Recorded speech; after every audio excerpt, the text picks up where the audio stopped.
Guys ഇന്നും അച്ഛൻ കുറച്ച് ചക്ക ഇവിടുന്ന് കിട്ടിയിട്ട് കൊണ്ടുവന്നിട്ടുണ്ടായിന്. അച്ഛൻ എന്തായിരിക്കും ഒരു മുഴുവൻ ചക്ക കിട്ടുന്നില്ല, ചെറിയ ചെറിയ കഷ്ണങ്ങളാണ് കിട്ടണത്. അപ്പോൾ ഞാനത് വേഗം തന്നെ നന്നാക്കിയിട്ടൊക്കെ ചക്കേനോടുള്ള ആക്രാന്തം അറിയില്ല. അപ്പോൾ ഞാനത് വേഗം നന്നാക്കി.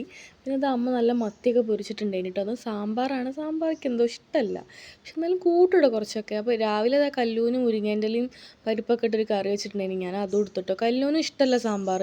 കല്ലു ആണ് ഇവിടെ സാമ്പാർ ഇറക്കിയ ആൾ. അവളെ ക്ലാസ്സിലത്തെ ഒരു കുട്ടി ഇഡ്ഡലിയും സാമ്പാറും കൊണ്ടുവന്ന് എനിക്കത് സ്കൂളിലേക്ക് വേണമെന്ന് പറഞ്ഞിട്ട് ഓളെ പണിയാണ് അത് ഉണ്ടാക്കിയത്. പക്ഷെ ഓളത് കൂട്ടൂല കേട്ടോ. ഇഡ്ഡലി ഓള് കൂട്ടൂല, അല്ല കഴിക്കൂല, സാമ്പാറും കൂട്ടൂല കേട്ടോ. പിന്നെ ഞാൻ കുറച്ച് ചോറ് എടുത്തതിൻ്റെ ഉദ്ദേശം ഇതാണ് കേട്ടോ. ചക്ക അപ്പോഴേക്കും ആയിട്ടുണ്ടായി, നല്ല ടേസ്റ്റുള്ള ചക്കയാട്ടോ. ഇതിന് മുമ്പ് അച്ഛൻ കൊണ്ടുവന്നത് അതേ സെയിം ചക്ക കേട്ടോ, കുറച്ച് തന്നെ ഉള്ളൂ. നല്ല ചൂടാട്ടോ, എന്നാലും വേണ്ടില്ല, ചൂടോടെ കഴിക്കുമ്പോൾ കിട്ടുന്ന ഒരു സുഖം ഉണ്ടല്ലോ. ഇത് ഞാൻ അപ്പം തന്നെ എടുത്തതാണ്. എൻ്റെ കൈയൊക്കെ പൊള്ളി, അണ്ണാക്ക് വരെ പൊള്ളി, എന്നാലും വീട്ടിൽ ഞാൻ വെറുതെ വിട്ടില്ല കേട്ടോ. എങ്ങനെയൊക്കെയോ അത് ഫുൾ അകത്താക്കി. അപ്പോൾ ഇത്രയൊക്കെ ഉള്ളൂ. വീഡിയോ ഇഷ്ടപ്പെടുമെങ്കിൽ സപ്പോർട്ട് ചെയ്യണേ.